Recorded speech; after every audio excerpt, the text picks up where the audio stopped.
From the Library of Congress in Washington, D.C.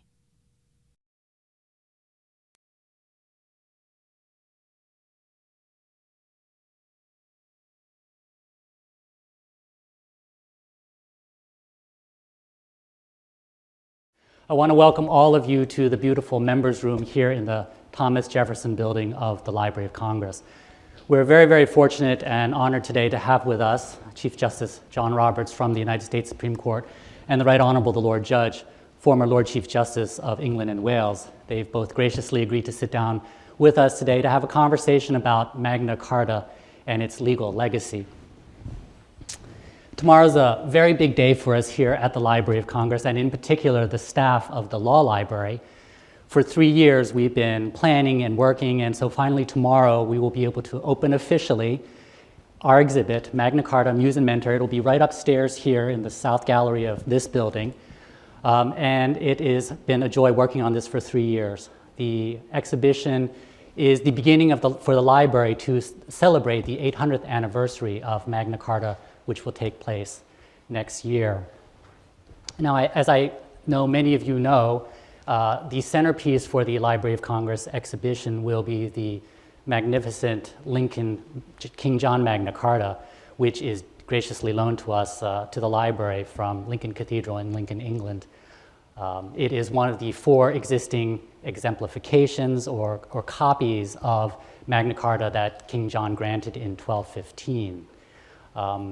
Tomorrow the exhibition opens, and it also allows us to celebrate the 75th anniversary of the first time that the Lincoln King John Magna Carta was on display here at the Library of Congress. Some of you may know that in 1939, in November of 1939, the Lincoln Magna Carta was entrusted to the Library of Congress and then put on display, but it was entrusted to us for safekeeping at the very beginning of World War II.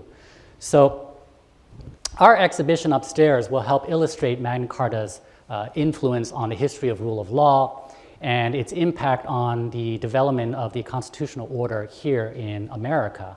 And in particular, it highlights several legal principles which draw their roots from 17th century interpretations of Magna Carta. And those are legal principles like the principle of representative government, the right to due process of law, the right to trial by jury, the protection from unlawful imprisonment, the privilege of the writ of habeas corpus, and of course the theory of limited government. So what better way than to prepare for tomorrow's opening to sit with Chief Justice Roberts and Lord Judge to have a conversation about this great document, to hear their thoughts on its legacy. So thank you very much, Lord Judge and Chief Justice Roberts. Now, Chief Justice Roberts, as I'm sure most of you know, began his appointment as Chief Justice of the United States and head of the federal judiciary here in the United States in 2005. Lord Judge was appointed Lord Chief Justice of England and Wales in 2008. And as Lord Chief Justice of England and Wales, he was head of the judiciary and president of the courts of England and Wales. I should probably mention one other thing, that in addition to both of them leading the judiciary in their respective countries, one other item that they have in common is that both are benchers of the Honorable Society of the Middle Temple, which is one of the 4 ancient organizations in England that has the privilege of calling their members to be barristers in England. So with that introduction, I want to start, excuse me, I thought we could start with our conversation focusing on Magna Carta and its meaning to us in the present time, in modern times. And so when we talk about Magna Carta now, we focus on the fact that it was a great influence on the development of legal systems across the world and on the rise of the modern state.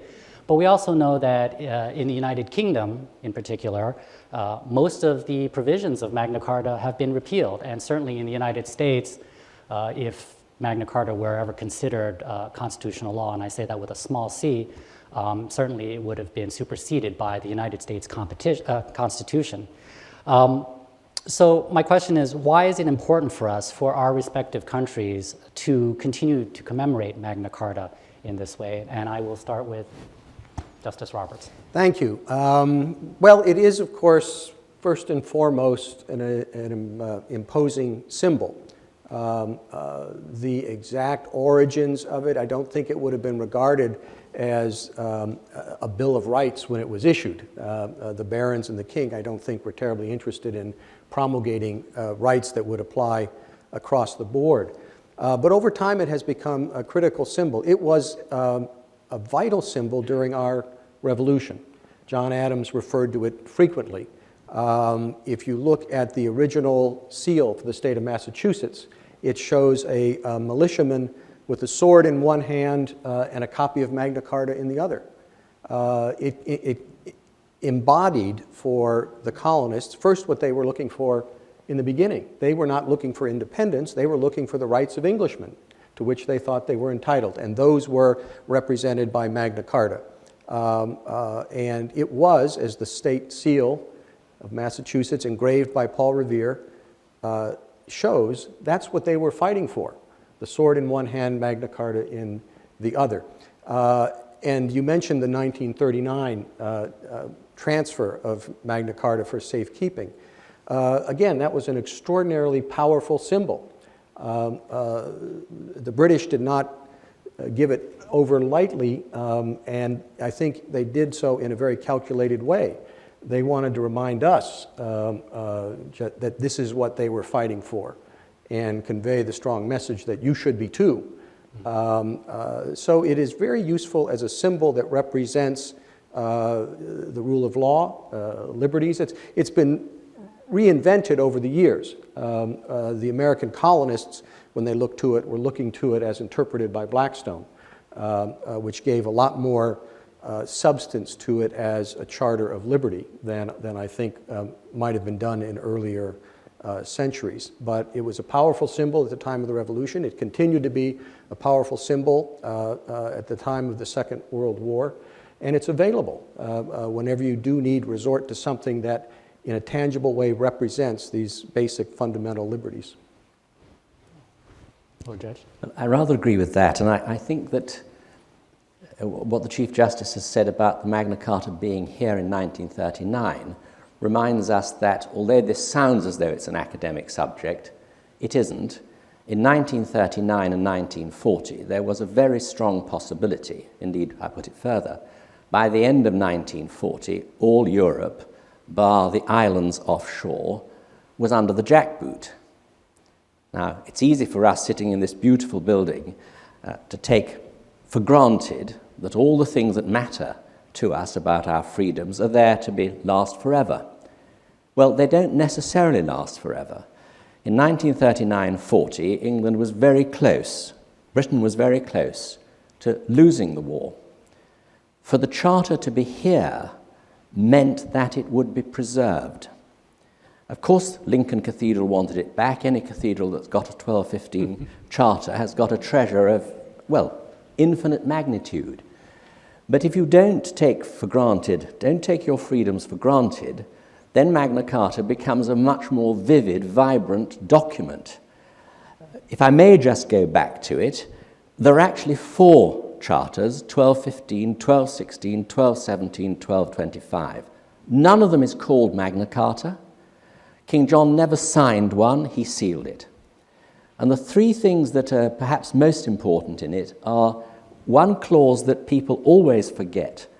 It's Clause 61, and it's from this that we take the very vivid principle that nobody is above the law. No king anointed, God's servant, inherits by divine luck, you could call it, but right. Now, every king in medieval Europe made an oath that he'd be a good king, do lots of justice, look after lots of poor people, all the sort of things that you'd want your new king to do. But in medieval Europe, if the king didn't provide justice and so on and so forth, I'm afraid they took the view that he had to answer to God in heaven. Well, when the king's dead, it's not much good if you've had no justice or you've not been properly looked after. And what Magna Carta did was to say in Clause 61, if the king does not abide by the charter when he's notified that he's in breach of it, in effect, a council of 25 barons can take over the running of the kingdom. They're not to harm him, they're not to injure him, they're not, of course, to treat him with violence or his family, but they're no longer stuck with their oaths of allegiance and fealty. This, I think, is a fantastically important moment. Suddenly, the king is answerable on earth, not just in heaven. And from this we derive constant references through the Middle Ages to the king not being above the law. The law comes first, the king comes second. He's certainly the most important person in the kingdom, but he is beneath the law. And that, I think, leads us to this, I think, really important point, which it's easy in a democracy to overlook, but which in any dictatorship would be no trouble at all. No king is above the law, no president is above the law, no executive is above the law. Everyone is answerable for his actions or her actions in court. And that leads to the second, but I'm not going to talk about this too long, but we're all entitled to justice. The clauses don't just say justice, they talk about right and justice. Now, there weren't many rights about in 1215, but over the centuries our rights have come to be established. And you find the preservation, the entitlement to a court system that will preserve your rights is there found within the Charter. And I regard the insistence in the Charter on right and justice as being its second most important legacy to us, because again, here in the office of Chief Justice of the United States, the office I once held in England, we are there responsible for seeing that justice is available to all our citizens, even if they're taking on the president, or they're taking on the government, the prime minister in our case, or a great local body, great local authority. These rights are recognized in the Charter. The barons weren't thinking of us. The barons weren't, full of ideas about voting. Of course they weren't. But as our country developed, and then yours did from ours in the constitutional arrangements, these things became part of the country. In England now, if somebody says something, let's do something that most people would regard as diabolical and dictatorial, everybody says, well, it's against Magna Carta. It isn't against Magna Carta. There isn't a word in Magna Carta about trial by jury, but people think of Magna Carta as representing their rights, their entitlements, the need for justice to be done, and most important of all, equality before the law. I'm sorry I've gone on too long there. Oh, no, that's quite all right, because that leads right into the second question that I was, and in relation of Magna Carta specifically to the law, and you'd mentioned no one is above the law specifically. So now that we know that Magna Carta is more a symbol, it represents as opposed to a specific provision in there, why is it then that today that people should still cite to it, especially in law? For example, if they have a submission to the court or perhaps in a judicial opinion coming out, I mean, is there more reason other than what you might have talked about then for having references to Magna Carta? I mean, is it just simply that rhetoric, or are there real true deeper meanings for us to do that? Well, do you want the chief to get? Do you want to get first, John, on that? Well, either. Well, sure. If you're citing to Magna Carta in a brief before the Supreme Court of the United States or at an argument, you're in pretty bad shape. We like our authorities a little more current and a little more directly on point. I went back and looked, and Magna Carta has been cited in Supreme Court opinions of the United States only 150 times, which isn't that many over 2 centuries. I did once, not too long ago, in a case called Hosanna Tabor, which was a religious free exercise case. And I thought it was interesting that the very first paragraph of Magna Carta preserves the freedoms of the Church of England, including the right to free election of clergy. And I also noticed, though, and it's something that I think tells you a lot about Magna Carta and its history, that there was a writ issued by Henry II directing a group to hold a free election, but forbidding them to elect anyone other than Richard, his clerk. So at least for many centuries, the sentiment was there and could be looked to in Magna Carta, but the reality was often quite different. So obviously it's a source of many provisions that are cited to the court, but citations to the Magna Carta itself are really quite unusual. I think our experience is much the same. If the best you can do is Magna Carta, on the whole you're on thin ground, because there have been, well, you have a written constitution, we have a partly written constitution, partly not. But it's still, Magna Carta still carries a resonance in the court process. Now, for example, a few years ago, our civil justice system was in some disarray. The cases were taking too long to come on. They were just sort of meandering. And the judiciary decided this was not the way the administration of justice should operate. And relying on Magna Carta, certainly referring to Magna Carta, and not delaying justice, and justice delayed is justice denied, a whole new branch of jurisprudence called want of prosecution was created. Now, nobody says, I'm citing Magna Carta because this case has just meandered on for 27 years and ought to be stopped. But the structure of saying, we will not put up with this, the judicial system cannot accept this kind of slow, turgid process, had Magna Carta as part of the support for it. So, yes, if you say Magna Carta, you're probably a bit short of better authority, but nevertheless it remains a useful reminder to all of us, including the judges, that there are some very basic principles which govern our lives, govern our judicial lives, and which we should be alert to. And then bear in mind, and one last point on this, David said at his introduction, we talk about due process, we talk about habeas corpus, we talk about impartial juries, we have a Bill of Rights in England, you have your Bill of Rights here. These are in direct lineage from Magna Carta. So the fact that if counsel comes along and says Magna Carta is my best authority, that doesn't seem very strong. When you examine the lineage which has come down to us from Magna Carta, many of the arguments which are well-founded stem originally from the thought processes that have developed over the last 800 years.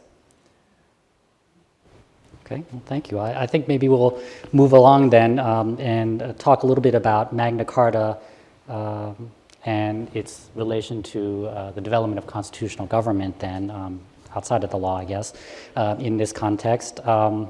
Because when I mentioned the library's exhibition, I said that a lot of the principles that we focus on are drawn from interpretations of 17th century English jurists. But then people here today will ask us, well, you know, if you look at it in that context, it wasn't talking about a democracy as we know it today. Certainly, democracy we say is, you know, the legitimacy of the state, and it depends on the will of all the people. And so back then it was King John and the barons. But how did those pre-democratic origins of the times in England, and certainly a few years later here on this side of the Atlantic Ocean, how did that influence the development of the legal system and the development of a constitutional government then? Shall I go first? Yeah, I'm sorry, I keep turning to you, but I can certainly turn to Chief Well, Justice it's an interesting relationship because the development of our Constitution, if you look at it from one perspective, had quite little to do with Magna Carta, despite its prominent role in the Revolution. Magna Carta is mentioned only once in the Federalist Papers, and in a distinguishing way. Hamilton, in Federalist 84, made the point that we do not derive our rights from a sovereign. That is not how our new Constitution is going to operate. We're protecting our liberties by ensuring that the government we're setting up has only those limited powers that we give them, that we the people give in the Constitution. Our protection is not rights from the king. Our protection is that we are setting up the government and we are going to allow it to do only a limited number of things. So you'd look at that and say, well, Magna Carta had very little role to play. But in fact, you need to look at Magna Carta in a more nuanced way. We think of it as a laundry list of rights, but it is also a reflection of the notion of a separation of powers. In fact, it may make more sense to view it that way, in the sense you had the king with authority and the barons claiming their own authority, most prominently, of course, with respect to taxation. And that is, of course, very much the most significant contribution of American political thought, that the notion of a government of separated powers. And I do think that does trace somewhat back to Magna Carta. Well, again, I agree with the Chief. The reason why Magna Carta survived at all is it's a pure historic accident. I mean, as I said earlier, monarchs all over the continent were dishing out charters. There's the Golden Bull of Hungary, there's the Something of Aragon, all promising to do all these things. The thing that made the difference, and it became, of course, the call for the colonists in 1765 when the Stamp Act was passed, was that there had to be a link, as it happened, between the king raising money, i.e. taxation, when he couldn't live off his own resources, and calling a council. And it's not representative government at all, but in the clauses of Magna Carta itself, there's a clause called the Scutage Clause. Would you all like to know what the Scutage Clause is? I'll give you a... Well, it's very good. It comes from the Latin for shield. When you owned a lot of land, you were entitled to say to your villain or your inferior, you bring 3 soldiers, I'm off to fight a war. Well, bringing 3 soldiers who were, the old boy in the farm who got a bad back, somebody who got a billhook and somebody who got a rake wasn't very clever. So he said, no, we'll change this. Just give us some money. We'll employ the mercenaries who know how to fight. And in Magna Carta itself, the Scutage Clause provides that the king cannot raise this tax without consent. Now, so many things stem from that. Once the king can't rule out of his own money, he has to go and ask. The 1225 Charter was an actual direct deal. You can have your tax if you will give us the charter. And so it went on and on until our Stuart kings, which is the time when your great country was being founded, decided they didn't agree with this. Taxation without representation was a perfectly sensible way to go. If you were a Scottish king with a divine right to rule, your subjects could rely on you to do the right thing. And it was this battle that went on in our country that ultimately culminated in not a democratic process, but a parliamentary process. And it was to this very line that John Dickinson was referring when in 1765 Stamp Act was passed by a British Parliament, for the first time imposing direct taxation on the citizens of the colonies. They had plenty of tax for imports and exports, but direct taxation, that suddenly this issue came alive. Hang on, we're being taxed, and they were, and we're not represented anywhere, and they weren't. And so the no taxation without representation is actually a long, continuing, steady development as part of the process, which culminated eventually in people realizing, well, why should only people with land have a vote? Why should only men have a vote? Why should slaves exist? And so on. Each generation sees new things that it finds unacceptable. And as a result, we hopefully improve our societies. But it all stems from this process. Thank you, Lord Judge. And so I want to go back to something that Chief Justice mentioned in his previous comment, a separation of powers, because that is one of the questions I had planned on asking. Because when we talk about Magna Carta, the story, the myth, if you will, over the years, it allows us to symbolically represent democracy. You have the king representing someone who is overreaching the state, and then the barons are the people. But in our contemporary legal systems, it's the judiciary that you both have headed. in your case, that play the role of deciding, whether there should be a limit or not a limit, or if something has been overstepped, things like that. And so I'm wondering if you could talk a little bit about the ideal of that commitment within Magna Carta to the rule of law. Does that allow then for this judicial review, or is perhaps that judicial review coming from somewhere else? Well, I don't think, if I may go first, John, that Magna Carta had judicial review in mind. I really don't think the barons were too fussed about that. What I think is interesting is the way in which your constitutional arrangements developed after the War of Independence, after the Treaty of Paris. I think the Madison decision is absolutely fascinating, because it ultimately illustrates the difference between your constitutional arrangements and ours. Your Supreme Court has a much greater, more significant role in the constitutional arrangements of your country than our Supreme Court has. In our country, ultimately, Parliament is sovereign.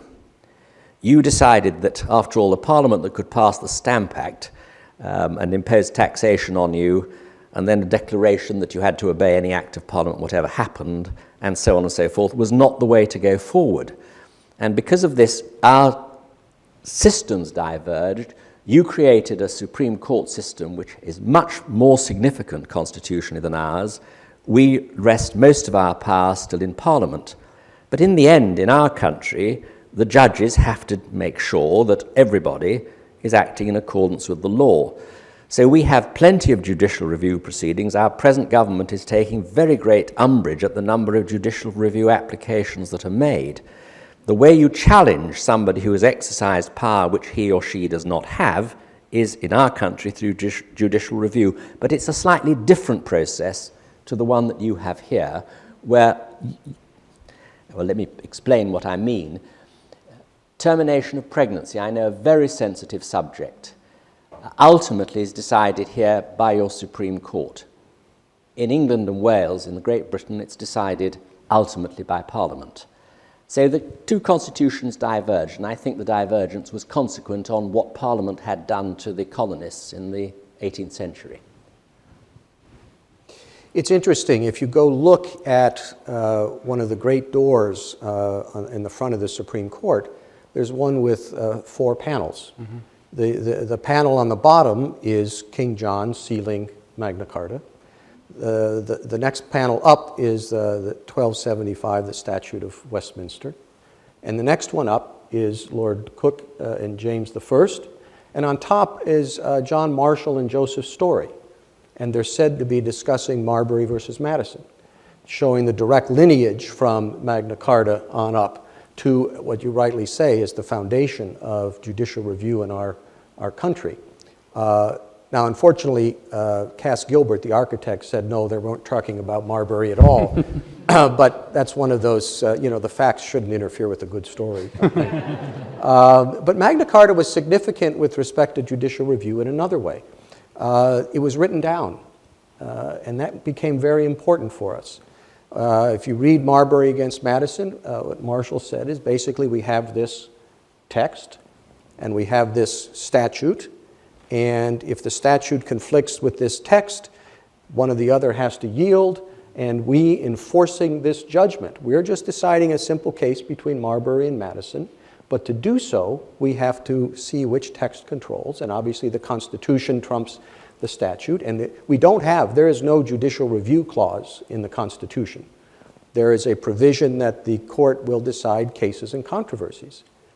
And all Marshall said was, well, if we have to decide a case, we have to decide whether the statute conflicts with the Constitution, and we have to decide that the Constitution trumps. So the fact that you were dealing with a written document was very important in Marbury versus Madison.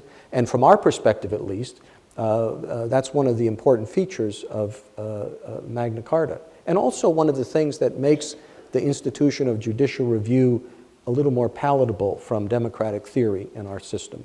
You are dealing with a writing. You are not dealing with some broader interpretation that you might expect from the political branches. And at least on the theory of how law was practiced at the time, you are not imposing your will on the question. You are simply construing a legal document. The fact that there is a writing there, I think, makes the institution of judicial review more acceptable.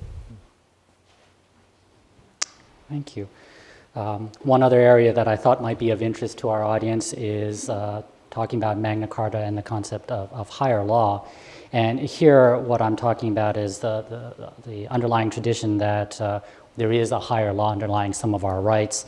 And so, of course, we know that Magna Carta itself does not set itself apart as a higher law of sorts, but in 17th century interpretations of Magna Carta, it was used in that way as a model for upholding constitutional limits to statutes. Since we've talked about, I guess I'll start with Chief Justice Roberts, that model may not necessarily work for us today. Is there anything that we might cite to as an analog from our legal system that can lead us to this similar reading? Well, you know, in our legal system, and we do think of it still as ours, it would be something like Magna Carta. We don't have a higher law in the sense of a natural law or something that would supersede the Constitution. It gets back to what we were mentioning earlier.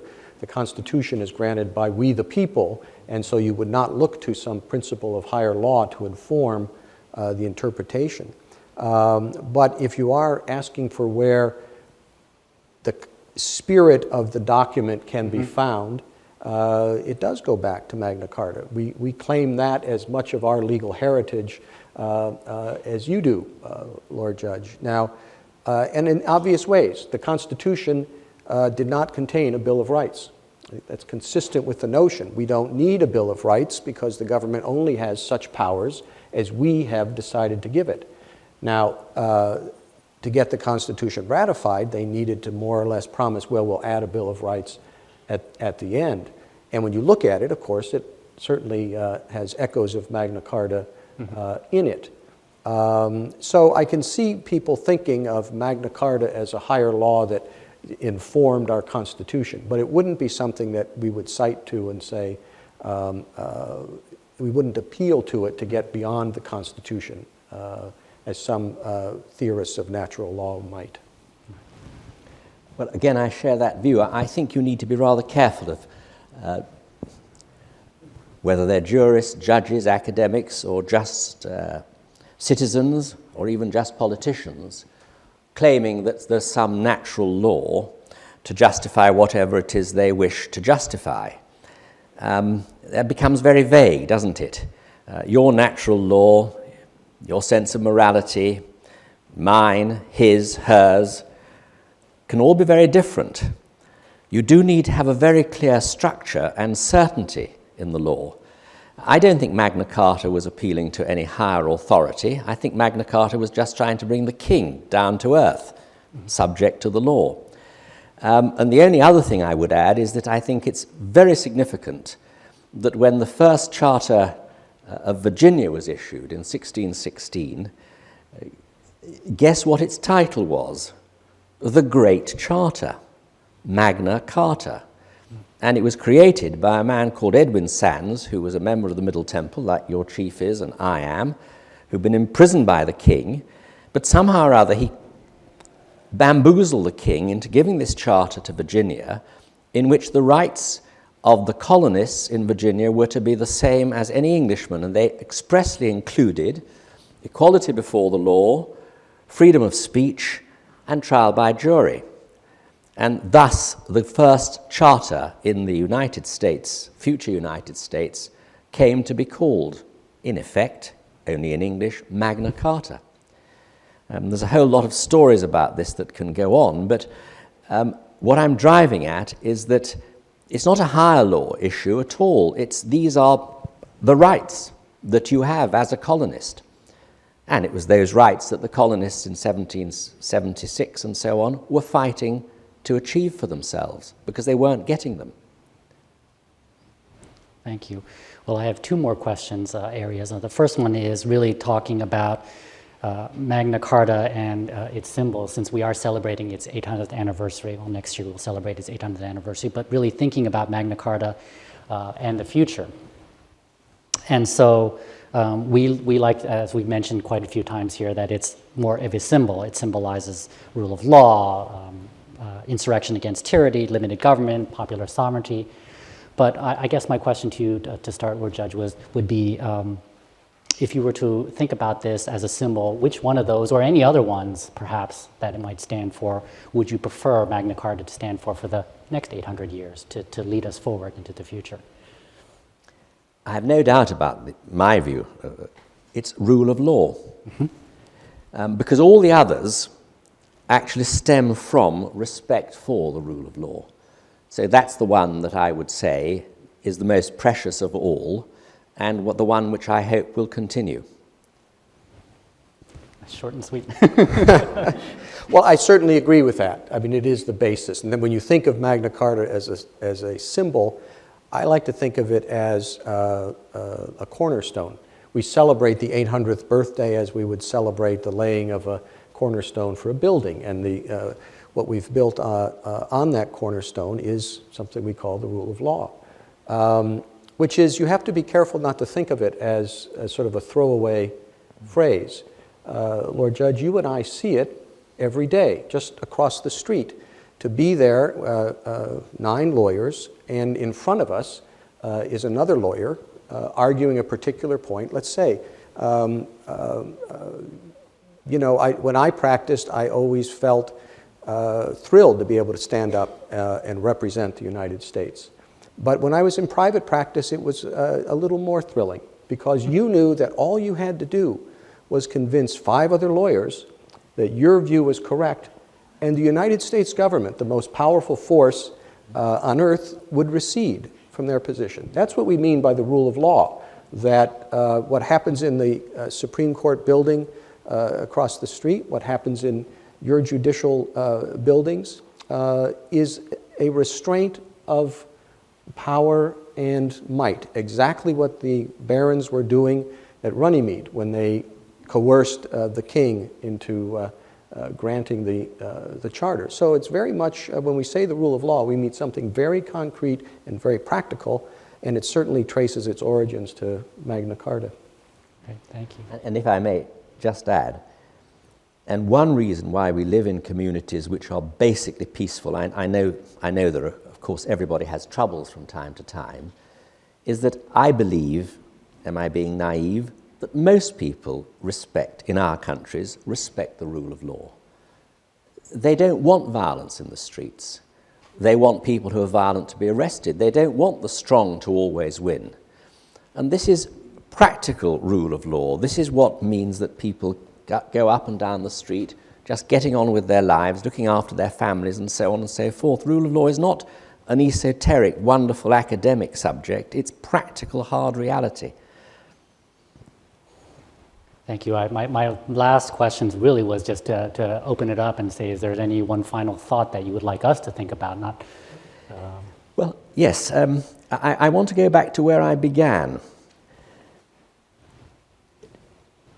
A few years ago, I took to a seminar in Europe run in The Hague, which is a wonderful city and has a wonderful tradition of justice itself. Every country in Europe was represented. This is how we would try a case alleging just a theft. And so in each of these courts in the great building in The Hague, this went on. I went over with trial by jury, put on my red robes, pulled 12 members of the Dutch public into the court, made them the jury, and we did a little trial. And afterwards I was explaining about trial by jury and saying to them, of course, if we did have a government that said that all men with red hair must be in prison for 6 months, we like to think that such a statute would simply be disobeyed by a jury, which would say not guilty, even if the man's head was as red as a beacon. Big joke. Laughter. But afterwards, a man who had been the Chief Justice in Belgium, a man who I respect very much, said, "You know that little joke you told, Igor?" I said, "Yes." I said, "We don't expect to have a government that's going to say men with red hair must go to prison for 6 months." He said, "You're forgetting." So I said, "What's that?" He said, "There isn't a country represented here which has not in this century had at least one government that was capable of making orders that led to people being locked up and in many cases killed. There isn't one here. You don't realize how fortunate you are that there's a channel between you and us.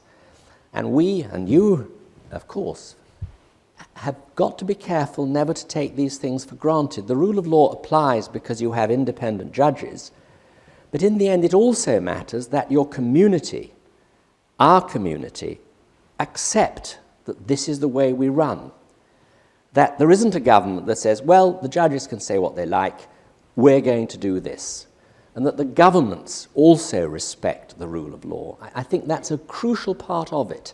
It's a community thing. We're all in it together. Governments hate judges who make findings against them. Of course they do. But nevertheless, they respect it. And that's where we're lucky. These traditions have gone on for a very long time, and they're precious to us and precious to everybody in the street that I was talking about a few minutes ago. The most imposing, the most impressive, the most expansive list of rights that I have ever read was found in the Constitution of the Soviet Union. The words that we're talking about, whether in our Bill of Rights or in Magna Carta, can be mere parchment barriers, as one of the founders put it, unless they are supported by the people, in our case by we the people. Over 800 years, the development of the rule of law, Lord Judge, in your country, and then in ours as well, is what underlies, it's what gives meaning to Magna Carta and its continuing influence.